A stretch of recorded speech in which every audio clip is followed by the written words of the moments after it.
Love is gone, that your love is gone.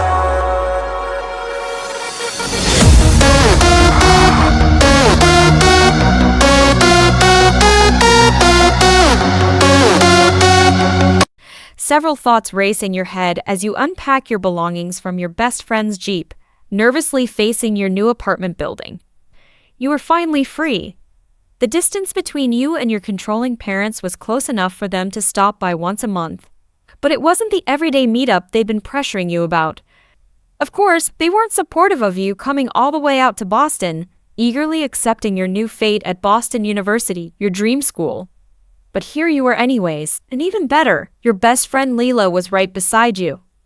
You wait in the lounge as Layla checks you both in, and you overhear her telling the desk lady that you two had just turned 18. It was your first time living alone, and how excited you both were. The lady mirrored Layla's excitement, and you couldn't help but grin at how infectious her happy mood was. You follow Layla upstairs when she's done, and she palms you a set of keys. The gold one is for the front door. The silver one is for the back door, the grayish one is for. Layla drones on about the keys, while you eye the building and your neighbors. You guys had picked an apartment on the top floor. It was due to your insistent fear that if you lived on a lower floor, you might one day look out the window and see a face grinning back at you. Layla didn't question you more about it, knowing it was probably due to your obsession with horror movies, despite being scared shitless each time. When you two finally reach the top floor, Layla puts down her bags and fumbles with the keys, trying to open the door. Our door was 24C. The door adjacent to yours swung open, and a cranky-looking woman came out. Her hair was a mess, and she was in her pajamas. Tattoos decorated her neck, and you couldn't help but stare as they trailed down her neck. A cigarette rested between her fingers, and you become embarrassed when you realize she's staring at you. "We're your new neighbors," you say, trying to break the thick tension. Layla pauses and looks at our neighbor, eyebrows raised. She mirrors your hello. The woman stays silent, staring at us for what felt like an eternity. She then smiles, her face devoid of any humor. "I'm Laurel," she says, before abruptly going back inside and slamming the door shut.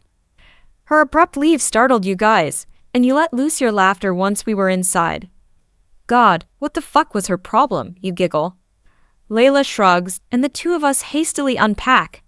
We were beyond excited to leave the apartment and explore, but we needed to unpack and organize first. You had already visited a month earlier, buying and placing furniture and decorations. You were both proud, as the product looked like a photo from Pinterest. You both had our rooms, not wanting to walk in on the other hooking up with someone. Not that hooking up was your thing, of course. It was Layla's. You kind of wish you were as bold and flirty as her. When you finish, you pull out your phone from your back pocket and search for any nearby grocery stores. You had done a lot of research on budgeting and preserving food, not wanting to finish your freshman year broke. "Fuck that, let's go out and eat," Layla exclaims, slipping the phone back into your pocket.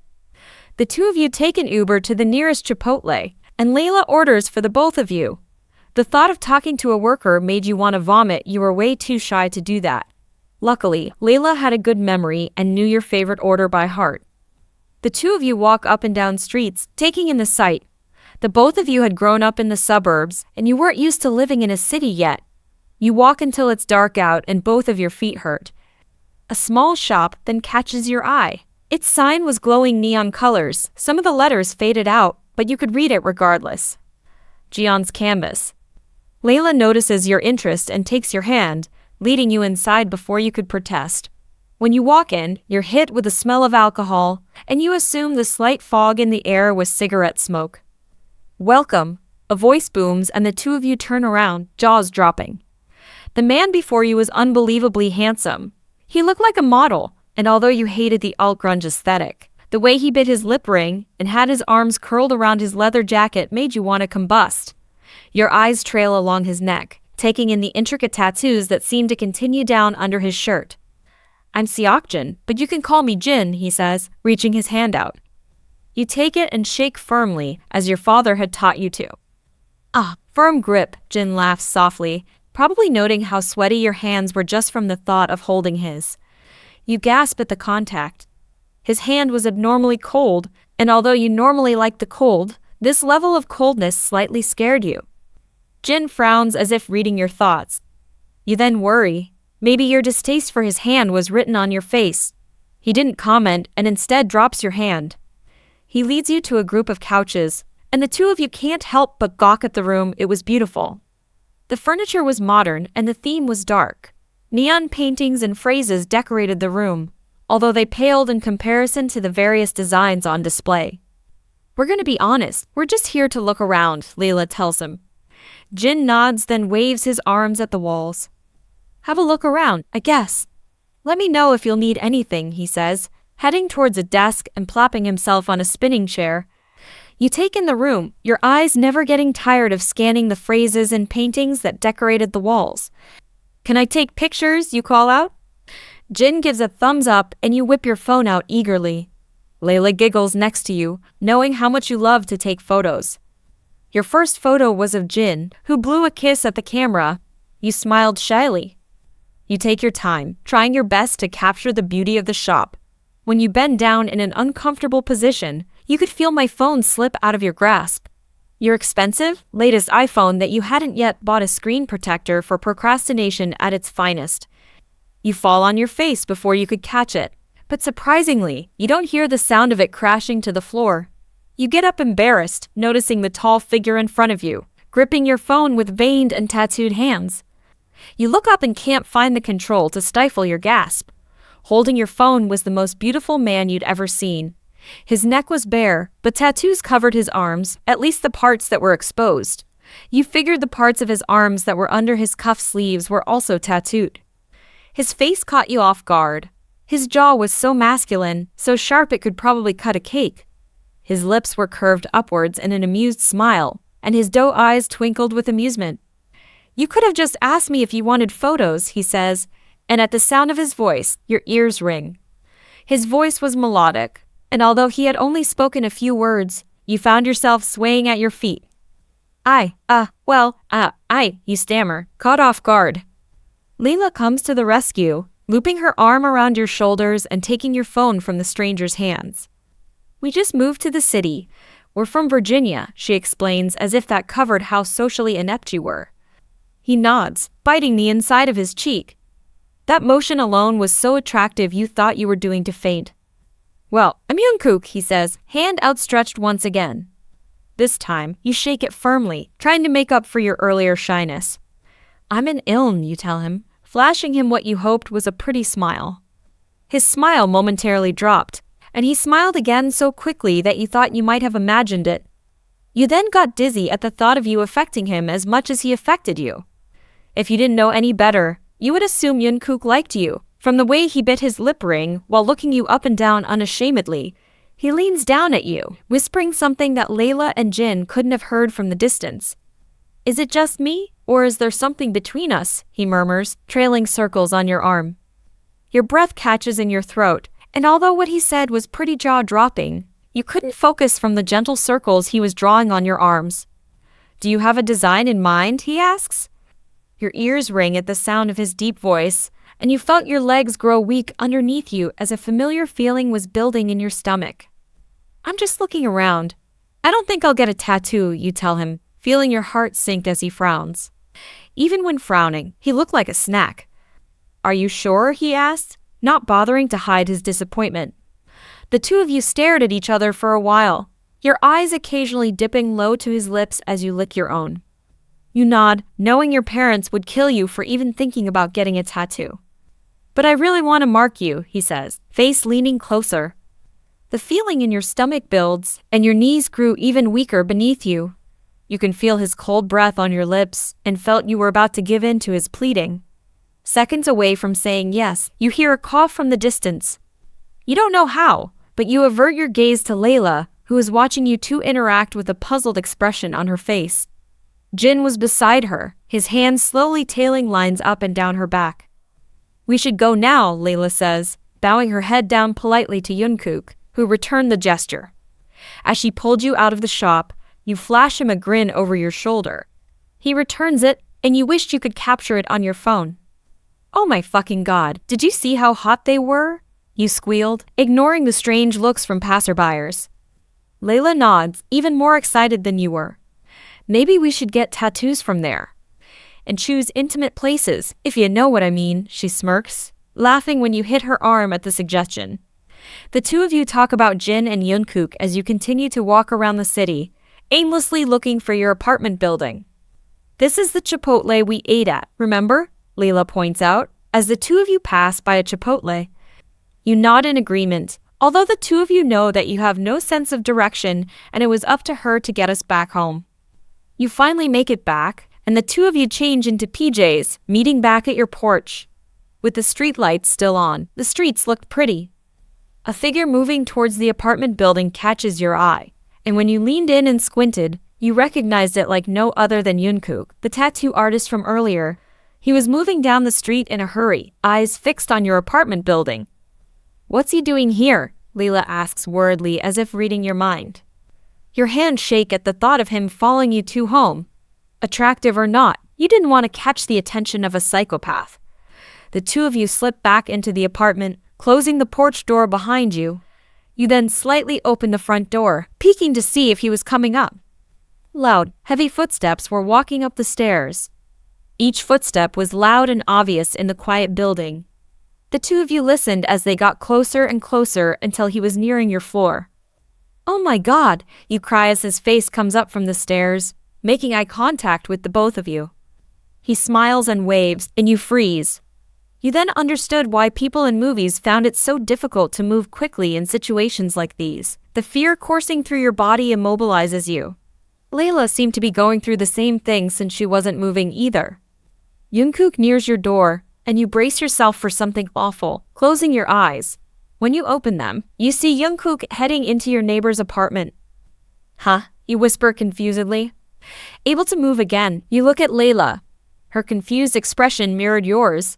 Then, you hear loud thuds from next door. You and Layla press your ears against the wall, trying to hear better. That's when you hear the first scream. It was blood curdling, and fear coursed through your body once again. You pressed your ears even harder against the wall, a tear threatening to roll down your cheek. Ah, fuck, harder, a voice screams. You jolt in surprise, then look at Layla. The two of you stare at each other for the longest time before joining each other in laughter, feeling silly. Why would Jungkook follow the two of you home? How would he even know where you lived? You felt embarrassed for even thinking it, but Layla pats your back knowingly. Hey, it's okay. I thought he was gonna kill us too, she giggles. As Layla headed to her room, you stayed laying down on the couch, reading a book. Your curly hair was pulled up in a bun, and your glasses hung low on your nose. You look like shit, yeah, but you were allowed to do so in the comfort of your own home. A sharp sound from the front door almost makes you jump. You watch as the knob turns, slowly, first left, then right, as if someone on the outside was trying to open your door. You run into the small kitchen to grab a knife and return to the front door, slowly edging closer in the fear of the intruder hearing you. Was it Jungkook? Had your fears about him been true? Several thoughts raced through your head as you slowly approached the door, the knife feeling heavy in your hand. It was eerily silent in your apartment, and your ears strained in an attempt to hear what was going on outside your door. You bring yourself to look out the peephole and scream when you find familiar doe eyes staring back at you. You wake up the next morning, sweaty and flustered. You racked your brain, trying to think of how you could have gotten into bed, and what had happened with Jungkook's confrontation. It terrified you that you had no idea what had happened next. You rush out of bed, running to Layla and tell her about what had happened. But before you could leave the room, you felt your legs go out from underneath you. You hit the floor with a loud thud, and you get mad at yourself for forgetting about your iron deficiency when you get up too fast. You fall down immediately and get very dizzy. You crawl towards her room determinedly, only to find she wasn't there. The room was not only empty, but her sheets were all over the place, and a pack of pencils were knocked over. Oh my God, you say, your fear skyrocketing. Had Jungkook taken her? While you were sleeping? Or after he attacked you? Did he attack you?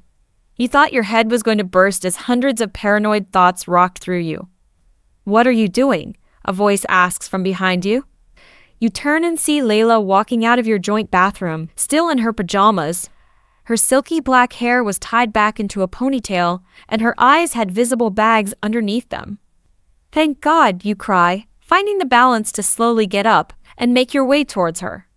You explain to her what had happened last night, expecting her to mirror your fear.